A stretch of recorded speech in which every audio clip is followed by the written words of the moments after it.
पश्चिम Asia में बढ़ती जंग अब सिर्फ मिसाइलों तक सीमित नहीं रह गई है। इसका असर अब सीधे दुनिया की अर्थव्यवस्था और आम लोगों की जेब पर भी अब दिखने लगा है। ईरान, इजराइल और अमेरिका के बीच बढ़ते तनाव ने वैश्विक तेल बाजार में बड़ी हलचल पैदा कर दी है। खाड़ी क्षेत्र में हालात बिगड़ने और होर्मुज स्ट्रेट के बंद होने की आशंका से कच्चे तेल की सप्लाई को लेकर गंभीर सवाल खड़े कर दिए हैं। तेहरान में एक बड़े तेल डिपो पर हमले के बाद तेल की कीमतों में अचानक तेजी से आया उछाल। एक ट्रेडिंग सेशन में कच्चे तेल के दाम करीब $23 तक बढ़ गए।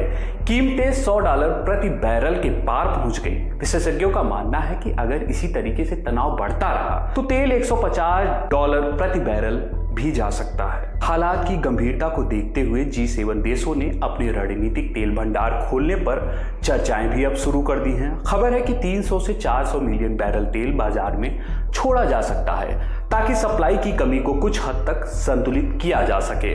अंतर्राष्ट्रीय ऊर्जा एजेंसी ने भी सदस्य देशों की जरूरत पड़ने पर अपने रिजर्व इस्तेमाल करने की सलाह दी है। इस तनाव का असर शेयर बाजारों पर भी साफ दिखाई दे रहा है। एशिया के कई ऐसे बड़े बाजार जैसे जापान, दक्षिण कोरिया, चीन, वियतनाम और भारत में 1 से 6% तक गिरावट दर्ज की गई है। निवेशकों ने भी अनिश्चितता और डर का माहौल बना हुआ है। भारत के लिए यह स्थिति चुनौतीपूर्ण हो सकती है क्योंकि देश में अपनी जरूरत का बड़ा हिस्सा तेल आयात से पूरा करता है। हालांकि भारत पिछले कुछ सालों में अलग अलग देशों से तेल खरीदकर आयात के स्रोतों में विविधता करने की कोशिश कर रहा है।